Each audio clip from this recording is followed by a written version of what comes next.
الحمد لله رب العالمين والصلاة والسلام على سيد المرسلين وعلى آله وصحبه ومن تبعهم بإحسان إلى يوم الدين وبعد. معزز ناظرین، میرے پاس ایک شبہ آیا ہے، وہ یہ ہے کہ نبی اکرم صلی اللہ علیہ وسلم نے اپنی زندگی میں ماہ مبارک میں، ماہ رمضان میں صرف 3 رات تراویح کی نماز ادا کی ہے. اس لیے 3 رات ہی تراویح کی نماز باجماعت ادا کرنا سنت ہے، اور اس کے علاوہ تراویح کی نماز ادا کرنا سنت نہیں ہے. میرے دوستو اور بھائیوں، اس شبہ میں کوئی جان یا کوئی دم تو نہیں ہے، لیکن پھر بھی چونکہ بعض ذہن میں یہ شبہ قائم ہے اور اس کا ازالہ کرنا ضروری ہے، تاکہ وہ قیام اللیل اور تراویح کی فضیلت اور اس کی نیکی سے محروم نہ رہے. حضرات گرامی، اس کے لیے صرف آپ کے سامنے 2 حدیث رکھوں گا. ان 2 حدیثوں کو رکھنے کے بعد ہی ہر شخص سمجھ سکتا ہے کہ اس شبہ میں کوئی جان نہیں ہے، اور جو پورے رمضان میں ہم قیام اللیل اور تراویح کا اہتمام کرتے ہیں وہ صحیح ہے، یہ کوئی بدعت نہیں ہے اور یہی سنت ہے. امام بخاری رحمۃ اللہ علیہ اور امام مسلم رحمۃ اللہ علیہ نے اپنی صحیح کے اندر حضرت عائشہ رضی اللہ تعالیٰ عنہ سے بیان کرتے ہیں.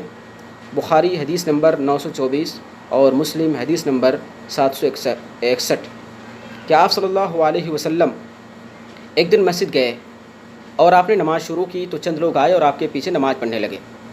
صبح ہوئی تو لوگوں نے اس جماعت کا تذکرہ کیا تو لوگوں میں ایک ولولہ پیدا ہوا کہ ہم بھی نبی کریم صلی اللہ علیہ وسلم کے پیچھے نماز پڑھیں گے. تو دوسری رات لوگ ایک بڑی تعداد میں جمع ہو گئے، آپ صلی اللہ علیہ وسلم نکلے اور لوگوں کو نماز پڑھائی. تیسری رات اس سے زیادہ تعداد مسجد میں جمع ہو گئی، آپ صلی اللہ علیہ وسلم نکلے اور لوگوں کو نماز پڑھائی. چوتھی رات اتنی تعداد میں لوگ جمع ہو گئے کہ مسجد میں جگہ نہ رہی. حدیث میں آیا ہے کہ عاجز المسجد عن اہلہ، کہ مسجد تنگ پڑ گئی. آپ صلی اللہ علیہ وسلم نے لوگوں کی اس بڑی تعداد کو دیکھا، گھر سے دیکھا، تو آپ صلی اللہ علیہ وسلم مسجد نہیں آئے. فجر کی اذان ہوئی تو آپ صلی اللہ علیہ وسلم مسجد آئے. نماز سے فراغت کے بعد آپ کھڑے ہوئے، حمد و صلات کے بعد کہا کہ آپ لوگ اس مسجد میں جمع تھے، آپ لوگوں کے ذوق عبادت کو دیکھا میں نے، مجھ سے مخفی چیز نہیں تھی. ایسا نہیں تھا کہ مجھے آپ لوگوں کی حاضری یا آپ لوگوں کے یہاں اکٹھے ہونے کا علم نہیں تھا، بلکہ مجھے اس کا علم تھا، لیکن میں نہیں آیا. خشیت ان تفرض علیکم، سبب آپ صلی اللہ علیہ وسلم نے یہ بتلایا، میں اس لیے آپ لوگوں کو جماعت کے ساتھ نماز نہیں پڑھائی تاکہ آپ پر یہ نماز فرض نہ ہو جائے. مجھے خدشہ تھا، ڈر تھا کہ نماز آپ پہ فرض ہو جائے، فتعجزوا عنہا، اور آپ اسے ادا نہ کر سکیں اور گناہ گار ہوں. تو آپ صلی اللہ علیہ وسلم کو اگر یہ خدشہ نہیں ہوتا کہ نماز فرض ہو جائے گی تو آپ صلی اللہ علیہ وسلم پابندی کے ساتھ یہ نماز پڑھتے اور پڑھاتے جماعت کے ساتھ، لیکن آپ کو اس کا ڈر تھا، اس لیے آپ نے پابندی نہیں برتی، استمرار نہیں برتا. اب آئیے دوسری حدیث صحیح بخاری کی ہے. حضرت عمر بن خطاب رضی اللہ تعالیٰ عنہ ایک دن مسجد گئے رمضان میں.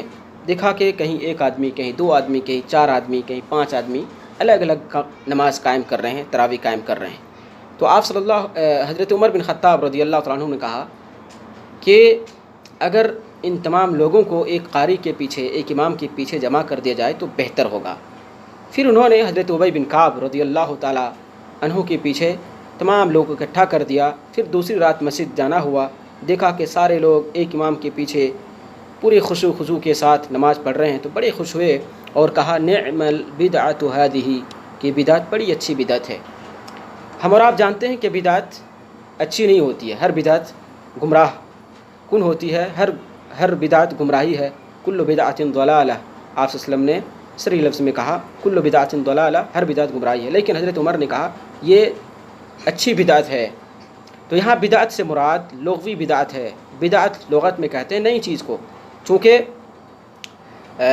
ایک نئی چیز تھی، یعنی ایک امام کے پیچھے سارے لوگوں کو اکٹھا کر دینا ایک نئی چیز تھی اس اعتبار سے. اور انہوں نے نعمہ کہا چونکہ یہ شرعی بدعت نہیں ہے، کیونکہ اس کی دلیل موجود ہے. وہ دلیل کیا ہے جو ابھی آپ کے سامنے میں نے پڑھی ہے. حضرت عائشہ سے جو روایت ہے کہ آپ صلی اللہ علیہ وسلم نے 3 رات لوگوں کو با جماعت تراویح پڑھائی ہے، لیکن استمرار نہیں برتے. آپ صلی اللہ علیہ وسلم نے مواظبت کے ساتھ لوگوں کو نہیں پڑھائی ایک سبب کی وجہ سے. وہ یہ تھا کہ آپ کو ڈر تھا کہ کہیں یہ نماز لوگوں پر فرض نہ ہو جائے اور لوگ اسے ادا نہ کر سکے. لیکن جب آپ صلی اللہ علیہ وسلم اس دنیا میں نہ رہے، وحی منقطع ہو گئی، جبرائیل کا آنا بند ہو گیا، قرآن کا نزول بند ہو چکا حضرت عمر رضی اللہ تعالیٰ عنہ کے زمانے میں، تو آپ حضرت عمر بن خطاب نے لوگوں کو، چونکہ وہ سبب زائل ہو چکا تھا، یہ اس نماز کی فرضیت کا اب ڈر اور خوف نہیں تھا، اس لیے آپ صلی اللہ علیہ وسلم کی منشا کے مطابق، آپ صلی اللہ علیہ وسلم کی خواہش کے مطابق حضرت عمر نے لوگوں کو ایک امام کے پیچھے جمع کیا۔ آپ صلی اللہ علیہ وسلم کو اس نماز کو باجماعت ادا کرنے سے پابندی کے ساتھ صرف ایک چیز نے روکا، وہ یہ کہ آپ کو خدشہ تھا کہ یہ نماز فرض نہ ہو جائے۔ اب آپ صلی اللہ علیہ وسلم کی وفات کے بعد یہ خدشہ ختم ہو گیا، چونکہ وہی بند ہو گئی، تو حضرت عمر نے لوگوں کو ایک امام کے پیچھے جمع کر دیا۔ نعمت البدعۃ ہادیہ کی تشریح ایک تو بعض علماء نے کی کہ لغوی بدعت ہے، ابن عثیمین نے کہا کہ یہ لغوی بھی نہیں بلکہ یہ اضافی بدعت کہہ سکتے ہیں، یعنی نسبی بدعت، یعنی آپ صلی اللہ علیہ وسلم کے زمانے میں اس کا وجود تھا، یعنی آپ صلی اللہ علیہ وسلم نے باجماعت نماز ادا کی، اس لیے ایک نئی چیز تو نہیں تھی، لیکن چونکہ آپ صلی اللہ علیہ وسلم کے زمانے سے لے کر حضرت عمر رضی اللہ تعالیٰ عنہ کے زمانے تک یہ نماز ایک امام کے پیچھے نہیں ادا کی گئی، تو ایک فترہ تک، ایک زمانے تک یہ نماز نہیں پڑھی گئی، تو دراصل حضرت عمر نے اس سنت کا احیاء کیا۔ جب سبب ختم ہو گیا، اس نماز کے فرض ہونے کا ڈر ختم ہو گیا، تو حضرت عمر نے اس سنت کو دوبارہ زندہ کیا، حالانکہ اس سنت کی اصل پہلے سے موجود ہے، آپ صلی اللہ علیہ وسلم نے اسے پڑھی ہے۔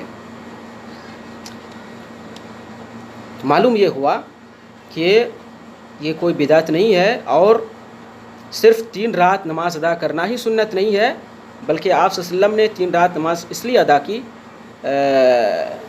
تاکہ لوگوں کو یہ بتائے کہ جماعت کے ساتھ نماز پڑھنا یہی سنت ہے، اور پھر بقیہ راتوں میں یہ نماز آپ نے جماعت کے ساتھ ادا نہیں کی، اس لیے تاکہ یہ نماز ہم پر فرض نہ ہو جائے۔